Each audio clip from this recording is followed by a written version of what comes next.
400 మంది వరద బాధితులకు భోజనాలు ఏర్పాటు చేసిన నూలు నరసింహారావు. బాపులపాడు మండలంలోని లోతట్టు గ్రామాలు జలమయమయ్యాయి. ఆరుగొలను, కానుమోలు, బాపులపాడులోని జిల్లా పరిషత్ హై స్కూళ్లలో ప్రభుత్వం వరద బాధితులకు పునరావాస కేంద్రాలను ఏర్పాటు చేశారు. శుక్రవారం కానుమోలు జిల్లా పరిషత్ హై స్కూల్లో ప్రముఖ వ్యాపారవేత్త అన్నపూర్ణ ఏజెన్సీస్ అధినేత నూలు నరసింహారావు 400 మంది బాధితులకు భోజన ఏర్పాట్లు చేశారు. ఈ కార్యక్రమంలో జనసేన గన్నవరం నియోజకవర్గ సమన్వయకర్త చలమలశెట్టి రమేష్ బాబు, చింతల వెంకట శివ అప్పారావు, నూలు నరసింహారావు, ఆళ్ల గోపాలకృష్ణారావు, వేగిరెడ్డి పాపారావు, పుట్టా సురేష్, వడ్డీ నాగేశ్వరరావు, సుంకర సాంబశివరావు, ఎంఆర్ఓ వి నాగభూషణం, ఎండిఓ జోగేశ్వరరావు, వేగిరెడ్డి బాలాజీ, లయన్ తాడి రంగారావు, మందపాటి శంకర్, పంచాయతీరాజ్ ఏఈ జయరాజ్ తదితరులు పాల్గొన్నారు. ఉభయ కృష్ణా జిల్లాలు, గుంటూరు జిల్లా ఎప్పుడు కనీ విని ఎరిగినటువంటి వరద ముప్పు ఈ ప్రాంతానికి రావడం, మునిగిపోవడం జరిగింది కొన్ని గ్రామాలు.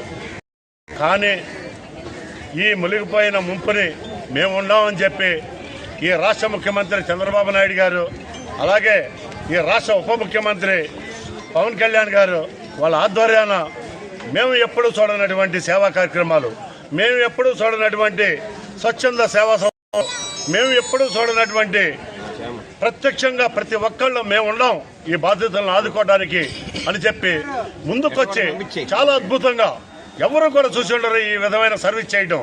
అటువంటి సర్వీస్ చేసి ప్రతి ఒక్క పేద ప్రజలను కానీ ప్రతి ఒక్క బాధితులను కానీ ఆదుకున్నటువంటి ఈ ప్రభుత్వంలో, ఈ ఉమ్మడి ప్రభుత్వంలో ప్రతి ఒక్కళ్ళు చాలా ముఖ్యమంత్రికి గారికి, ఉప ముఖ్యమంత్రి గారికి కూడా శాల్యూట్ చేస్తున్నాం. మీరు ఇదే విధంగా ఈ వారం 10 రోజులు కూడా ఈ గ్రామాలని కాపాడమని మేము కోరుకుంటూ, ఇంకా ఎందుకంటే వ్యాధులు ప్రబలే ఛాన్స్ చాలా ఉంది, అది చాలా ప్రమాదకరమైన ఇది కనబడుతుంది. దానికి మీరు యుద్ధ ప్రాతిపదికన మీరు ప్లాన్ చేస్తున్నారు.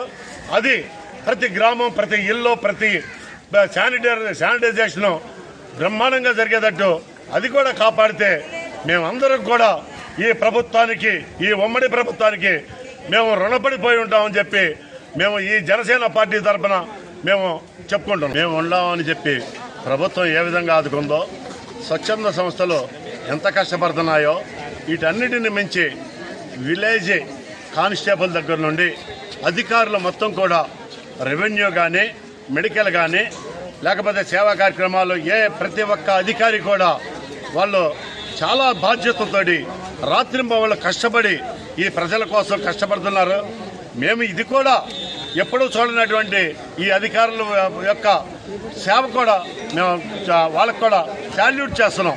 అధికారులు కూడా ఇదే విధంగా ఈ 4 రోజులు కూడా ఈ అధికారులు నిద్రపోకుండా మీ సహాయ సహకారాలు మాకు కావాలని చెప్పి, మా ప్రజలకు కావాలని చెప్పి మేము కోరుకుంటున్నాం. ఈ రాష్ట్రంలో ఎరగని విధంగా ముంపు అనేది మన రాష్ట్రానికి గుండెకాయ లాంటి విజయవాడ చుట్టుపక్కల విపరీతమైన నష్టం జరిగింది.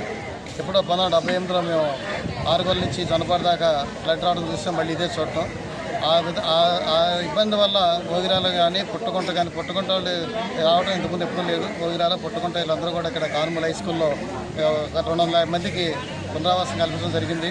దీనికి ఇంతకుముందు రమేష్ గారు చెప్పినట్టుగా వివిధ స్వచ్ఛంద సంస్థలు, దీనికి కారణం ఏంటంటే గతంలో లేని విధంగా కూటమి ప్రభుత్వంలో ఉన్న కూటమి, ముఖ్యంగా జనసేనలో ఉన్న యువత ఉద్యోగి కానీ, లేదంటే టీడీపీలో ఉన్న సహాయ కార్యక్రమాల్లో ఉన్న అనుభవం కానీ, ఏదన్నా కానీ బీజేపీ వాళ్ళది కానీ ప్రతి చోట కూడా ఇవాళ ఇట్టా కూడా మిగిలిపోయేంత విధంగా ఇవాళ చాలా కార్యక్రమాలు జరిగింది. కానుమూలలో కూడా ఈరోజు మరి నూలు నరసింహారావు గారు అందరికీ కూడా చక్కని విందు ఏర్పాటు చేశారు. ఇక్కడ ఉన్న వాళ్ళందరూ కూడా చాలా ఆనందంగా, ఎందుకంటే ఎవరు వచ్చినా కూడా ముందు చెప్పేది అదే. కాబట్టి ఇట్లాంటి కార్యక్రమాలు చేస్తున్న స్వచ్ఛంద సంస్థలకు కానీ, ఇవాళ ఈ కూటమి ప్రభుత్వానికి కానీ మనం ఎంతో రుణపడి ఉంటామని వాళ్ళ ప్రజల్లో కూడా ఆ భావం జరుగుతుంది. మేము కూడా ఈ గ్రామంలో ఎవరికి ఏ లోటు రాకుండా మేము కార్యక్రమాలు నిర్వహిస్తామని తెలియజేసుకుంటాం.